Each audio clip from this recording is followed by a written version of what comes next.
नमस्कार, स्वागत है आपका। और आपको याद दिला दें कि अमेरिका और ईरान के बीच तनाव बढ़ रहा है। अमेरिका हफ्ते के अंत तक ईरान पर हमला कर सकता है, ऐसा काफ़ी सारी रिपोर्ट्स में लिखा गया है।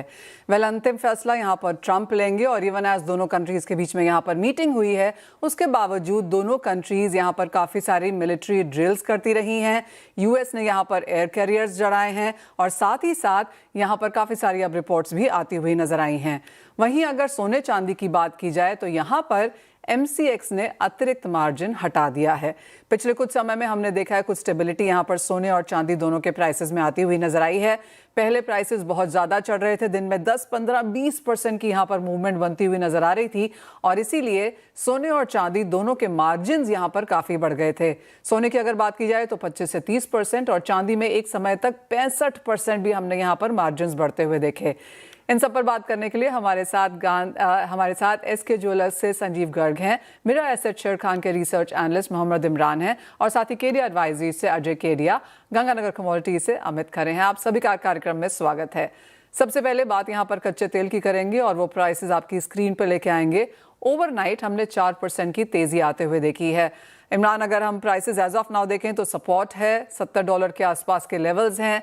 यहाँ से आपको क्या लगता है किस तरह का जियोपॉलिटिकल प्रीमियम है और किस तरह का सिनेरियो बन सकता है? नमस्ते मनीषा जी। तो बिल्कुल जैसा कि geopolitical premium risk already embedded है प्राइसेस में और जैसा चांसेस लग रहे हैं कि इस वीकेंड पे कुछ मिलिट्री एक्टिविटीज ईरान और यूएस के बीच में हो सकती है, तो प्राइसेस मेरे यहाँ से like I am expecting prices के ब्रेंट $75 का रेजिस्टेंस टेस्ट करेगा और प्राइसेस मतलब कोई लेवल नहीं है बिकॉज ऐसी अनसर्टेनिटी है। Prices can move up to 15 से 20% का भी मूव आ सकता है प्राइसेस पे। तो हम $82 से $84 का भी लेवल देख सकते हैं। अगर ये एस्केलेशन एक हफ्ते 10 दिन तक चलता है तो और भी ज्यादा प्राइसेस में तेजी आ सकती है। आप कह रहे हैं वर्स्ट केस सिनेरियो $82 to $84 है? जी जी बिल्कुल। और ये तब है कि अगर हम एक स्ट्राइक यहाँ पर आता हुआ देखते हैं। इमरान, एक और चीज़ जो मार्केट्स बात कर रही हैं वो ये कि इसी साल में मिड टर्म इलेक्शंस भी हैं यूएस में, तो यूएस प्रेसिडेंट एक ऐसा लेवल नहीं चाहेंगे जहां पर ये उनके ऊपर आ जाए। बिल्कुल सारे सिनारियोज बिकॉज जिस हिसाब से डिप्लोमेटिक टाइज चल रही हैं, अभी लेटेस्ट में जस्ट रशिया का स्टेटमेंट आया था कि रशियन ऑयल मिनिस्टर का स्टेटमेंट आया था कि मतलब कंटेन करना चाहिए। तो मिड टर्म इलेक्शन है प्राइसेस, बट एक जो चीज ये हो सकती है कि शायद जनवरी CPI इन्फ्लेशन नंबर्स कम आए हैं, चांसेस है रेट कट भी हो जाएगा। तो ओवरऑल लेकिन जिस हिसाब से जो मिलिट्री बिल्डअप हो रहा है और डिप्लोमेटिक टाइज जो कि देखने को मिल रहे हैं, हो सकता है कि बिकॉज देयर आर चांसेस के यूएस और इजराइल वांटेड के ईरान पे मैक्सिमम प्रेशर किया जाए, नहीं भी होता है तो शायद से एक स्ट्राइक हो सकती है वीकेंड पर। तो इसके लिए प्राइसेस लाइक मिनिमम तो लाइक वी कैन सी के 75 का रेजिस्टेंस टेस्ट करेगा ब्रेंट क्रूड ऑयल प्राइसेस। जैसे आपने कहा एक स्ट्राइक हो सकती है, कंटेन्ड रह सकती है, पूरा मिडल ईस्ट इसमें ना आए, स्ट्रेट ऑफ हॉर्मज बंद ना किया जाए, तब प्राइसेस 75 to 82 में आएंगे। इमरान, अगर एक वर्स्ट केस सिनेरियो यहाँ पर देखा जाए, अगर ये थोड़ा सा लंबा भी चल जाता है, थोड़ा समय लग जाता है, एक और जो चीज हो सकती है बिकॉज ईरान लाइक ऑलमोस्ट 13 से 15% का जो क्रूड ऑयल चाइना को 13 से 15% ऑफ क्रूड ऑयल चाइना को जाता है, ऑलमोस्ट ईरान का तो 90% जाता है। तो ये एक और फैक्टर हो सकता है because even China don't want कि ये एस्केलेशन बढ़े। तो अब like there could be diplomatic ties जहाँ पे रशिया और चाइना विल इंटरमीडिएट करें कि ठीक है वॉर ना हो एंड नेगोशिएशन पैच और जितना जल्दी हो सके और जितना सेटल डाउन हो सके। तो बट ओवरऑल लाइक उस केस में अगर स्ट्रेट ऑफ हॉर्मुज पे लाइक चोक पॉइंट होता है तो then prices could even like worst case उस केस में तो प्राइसेस 100 भी टच हो सकते हैं। इमरान, बाजार ये समझ रहा है कि ये बहुत लंबा नहीं चलेगा, एक नीजक रिएक्शन आएगा, प्राइसेस शायद ब्लो अप हो जाएंगे, लेकिन आगे जाकर IEA सरप्लस की बात कर रहा है, ओपेक अप्रैल में शायद प्रोडक्शन बढ़ाने की बात कर रहा है। एक रेंज जब यहाँ पर एक बार ये सेटल हो जाता है तो फिर आगे जाकर किस तरह के प्राइसेस रहेंगे?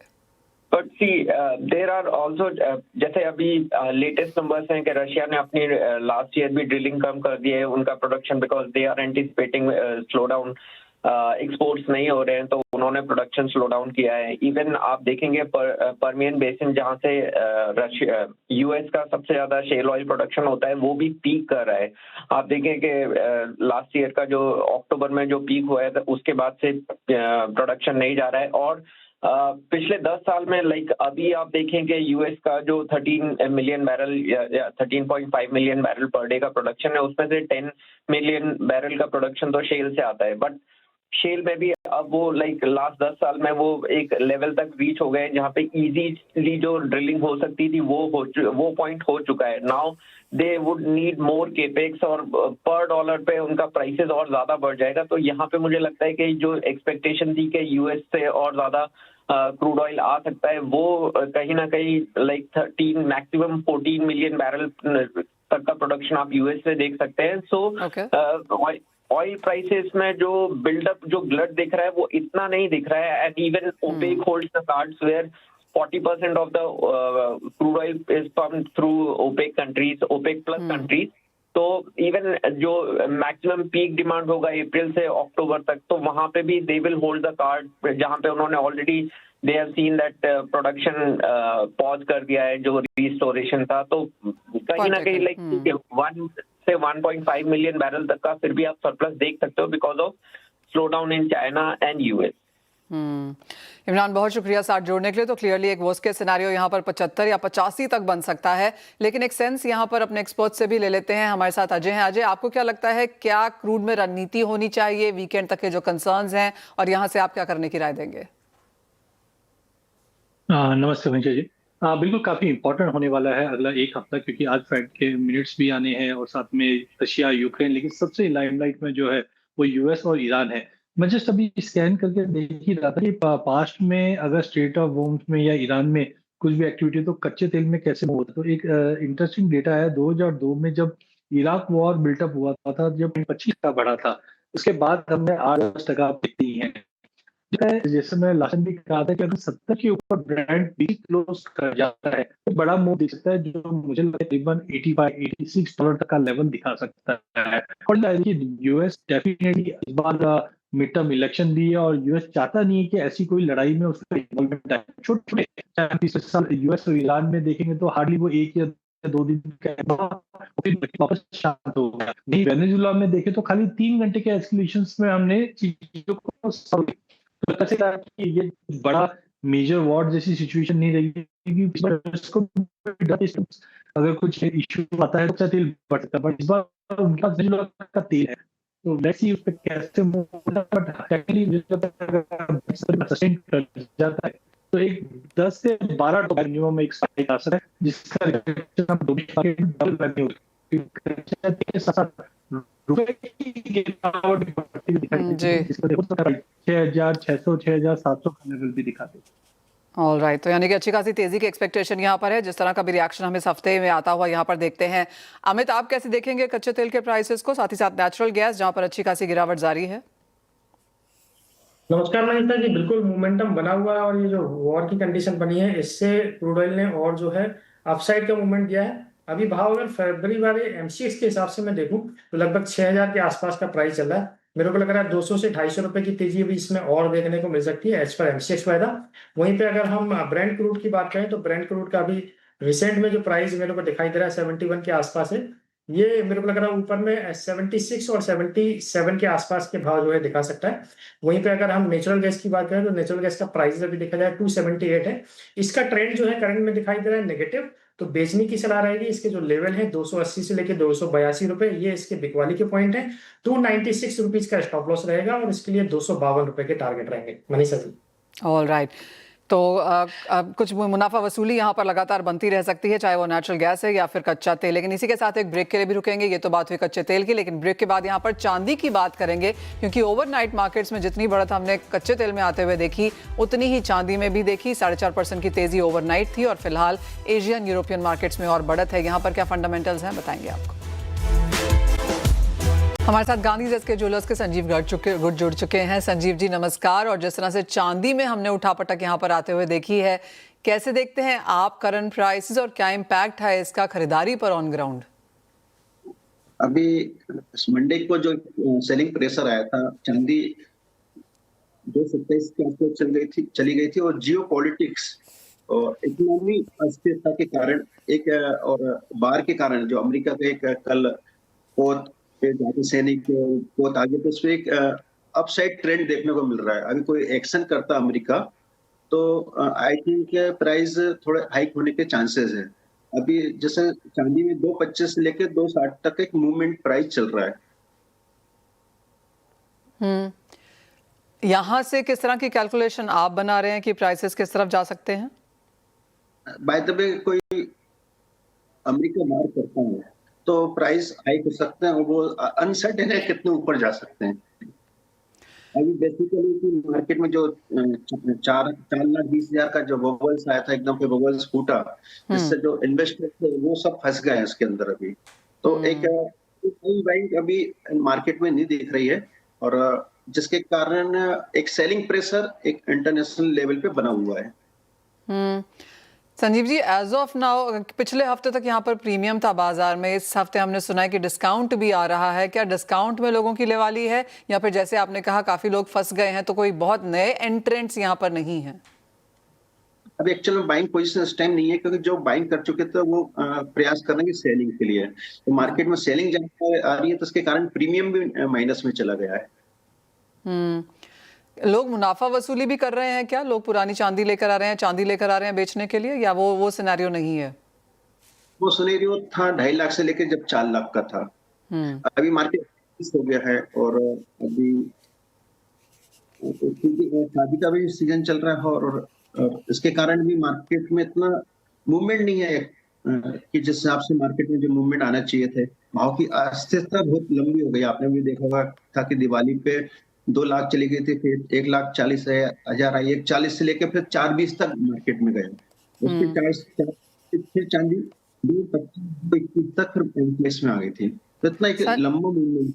संजय जी, जैसे आपने कहा कि शादियों का सीजन भी है और कुछ खरीदारी वहां से भी आएगी, लेकिन वो किस तरह की खरीदारी है? क्या ज्वेलरी है या फिर इन्वेस्टमेंट और गिफ्टिंग के तौर पर खरीदारी है? अभी ज्वेलरी मेन है और गिफ्टिंग के हिसाब से चांदी रीच आउट होती जा रही है भाव के कारण। वेल, चांदी क्लियरली गिफ्टिंग के हिसाब से आउट ऑफ रीच है। ज्वेलरी और इन्वेस्टमेंट की डिमांड यहाँ पर लगातार अभी भी बनी हुई है। अमित, आप कैसे देखते हैं? क्या सेंस है सोने और चांदी दोनों के ही प्राइसेस में यहाँ से? तो मूवमेंट काफी बड़ा है। अगर देखा जाए तो गोल्ड मेरे को ज्यादा सेफ्टी दे रहा है कंपैरिजन टू सिल्वर, क्योंकि सिल्वर का मूवमेंट जो है काफी तेज होता है। तो गोल्ड मिनी का मैंने एक ट्रेड बनाया कि मार्च वाला गोल्ड मिनी 1,53,800 के आसपास चल रहा है। तो 1,53,200 के करीब अगर ये आज मिलता है तो इसमें खरीदना है। 1,55,000 रुपए का टारगेट लगाना है और नीचे में देखा जाए तो 1,52,400 रुपए इसका स्टॉप लॉस रहेगा। मनीषा जी।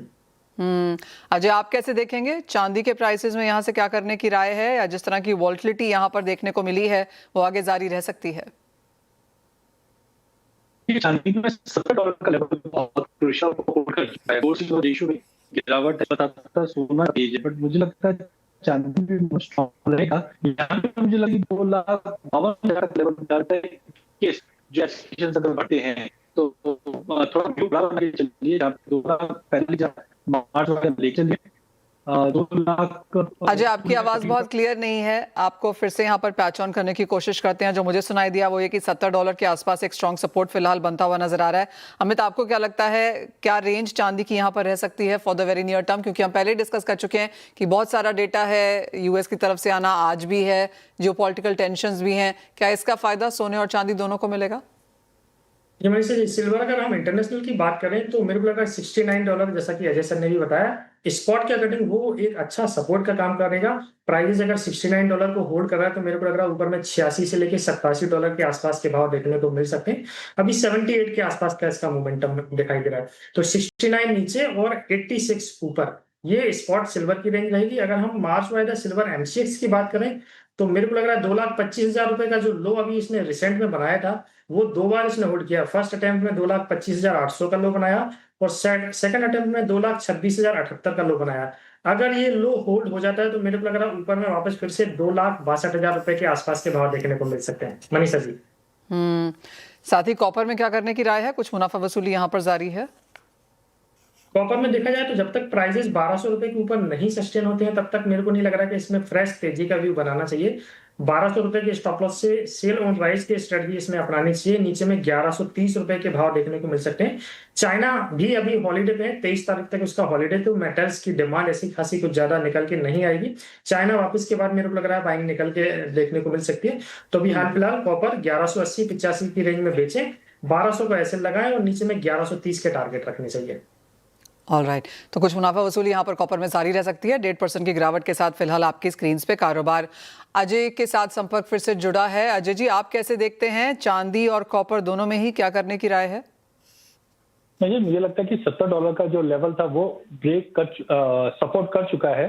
यहाँ से मुझे लगता है कि प्राइजेस के अंदर एक गेन्स आता हुआ दिखाई दे रहा है, जो इंटरनेशनल में फिर से $84 तक का लेवल दिखा सकता है, गिवन जो जियो पॉलिटिकल टेंशन है वो बढ़ता है। तो डोमेस्टिक मार्केट में 2,45,000 इज गुड टू बाय, 242 का स्टॉप लॉस लगाइए, थोड़ा सा व्यू बड़ा रखिए। ऊपर में मुझे लगता है कि प्राइजेस के अंदर अगर हायर साइड पे देखें तो मुझे लगता है 2,52,000 तक का लेवल दिख सकता है। वहीं कॉपर की अगर बात करें तो चाइना मार्केट छुट्टी की वजह से मार्केट में थोड़ा प्रॉफिट बुकिंग दिखाई दे रहा है।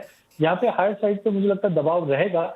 यहाँ पे 1170 पे बेच के चलिए, 1185 का स्टॉप लॉस रखिए, 1135 तक का लेवल मिलेगा। बट ध्यान रखिए ये जो गिरावट है बहुत ही छोटी अवधि के लिए है। लॉन्ग टर्म व्यू मुझे लगता है कॉपर बहुत स्ट्रांग रहेगा, तो 1130-35 का मैक्सिमम डाउनसाइड रहना चाहिए। जिस तरह का माहौल और जिस तरह का बाजार है अजय जी, कैसे आप यहाँ पर स्ट्रैटेजी बनाने के लिए कहेंगे? अगर एक बाय और एक सेल, एग्री या नॉन एग्री में से कोई पिक करना हो तो किस तरह से अपने पोर्टफोलियो में उसको इन्वॉल्व किया जाए? तो एग्री में मुझे लगता है कि जिस ढंग से गिवन फंडामेंटल्स में चेंजेस है, मुझे यहाँ पे लगता है कि बेस्ट पिक जो रहेगा वो धनिया रहेगा। धनिया की बैलेंस शीट काफी टाइट है। यहाँ पे 10,400 पे लेके चलिए, 10,000 का स्टॉप लॉस लगाइए, 11,000 तक का टारगेट रहेगा। वहीं गवार में मार्केट थोड़ा रेंज में है, पर 5350 पे लेके चलिए 5500 के टारगेट के लिए। तो गवार और धनिया मुझे लगता है बेटर रहेगा। ऑलराइट, तो नॉन एग्रो से नहीं लेकिन एग्रो में से आपको यहाँ पर विनर्स देखने को मिल सकते हैं, फिर चाहे वो धनिया है या फिर गुआर, दोनों में बाइंग स्ट्रैटेजी यहाँ पर आती हुई। लेकिन इसी के साथ बहुत शुक्रिया अजय जी आपका, अमित आपका एंड मिस्टर गांधी आपका भी साथ जुड़ने के लिए और तमाम राय रखने के लिए सामने हमारे दर्शकों के लिए। इसी के साथ एक ब्रेक का भी समय है। ब्रेक के बाद लेकर आएंगे आवाज समाचार।